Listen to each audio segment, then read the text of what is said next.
The owners of this restaurant recommend one thing. Don't buy beer from strangers. Not buying beer from strangers means, you're welcome here. We're not strangers. We're going to become your friends. You're going to see us around. We're going to talk to you. So really, that community feel is something that's very important to us. And once you've settled into 7th Settlement, you'll find everyone from the owners to the servers to your fellow diners have become fast friends. Located inside an old mill on the Cocheco River in Dover, New Hampshire, 7th Settlement is part brewery, part restaurant, and all fun. So we're in a historical mill. It has really tall ceilings, the brick walls, the wood floors, windows that looking into the brewery. We actually made the bar out of 6 old beams that came out from another part of the mill. So we tie in a ton of history into the building. Owners David Boynton and Josh Henry started brewing beer on a whim when Josh's wife bought him a home brewing kit. 10 years later, the two have turned a hobby into a full-fledged beer hall, brewing suds and serving farm fresh fare from the kitchen of executive chef Taylor Miller. The brewing is a big part of 7th Settlement, a huge part. So with the kitchen, we try to pair our food to work well with the beer.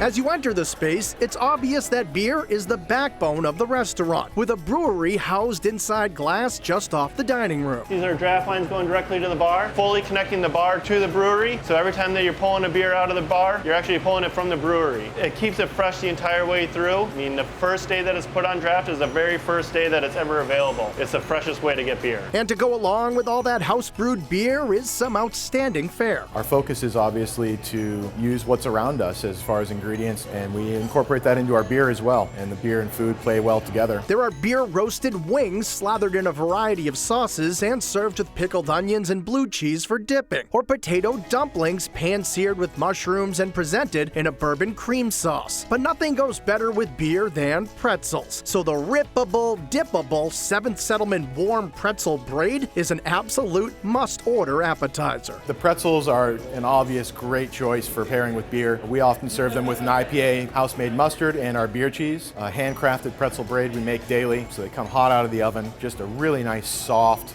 pretzel. Great for sharing as well.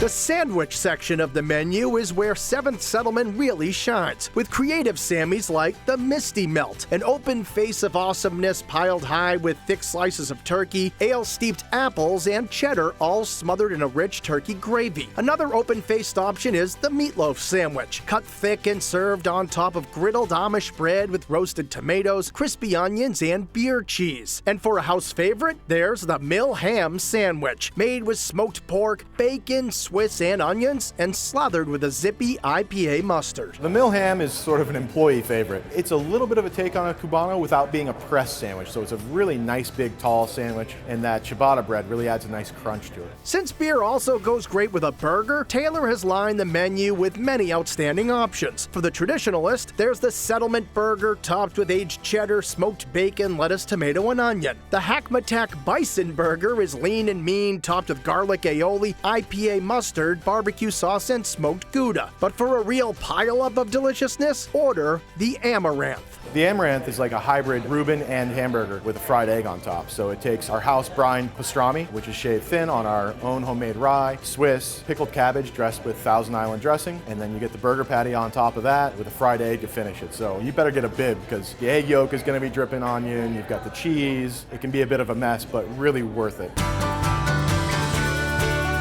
The fish and chips are an obvious choice at this beer hall because it's beer battered and fried until golden brown. But for the ultimate in decadence, there's a big bowl of chorizo mac and cheese. Chorizo mac and cheese is a little bit spicy. It's very rich, very filling. We hand make the chorizo in-house, so it's got a nice kick to it. It's just this great, comforting thing. And the hits just keep on coming right through dessert, with the cider donut sundae topped with an apple cider syrup and plenty of ice cream, and the dangerously decadent molten chocolate cake. This one is really certainly molten in the middle. I mean, you got a lot of gooey chocolate in the center of it, nice and hot, a big dessert. And while the beer is as local as it gets, you'll find every last morsel on the menu is from close by, something that's very important to this chef. It's sort of a responsibility. You know, we're not reinventing the wheel. We're trying to go back to the way food was, which is you use what was around you, you use what was in season. It's again going back to that community. You know where your food comes from.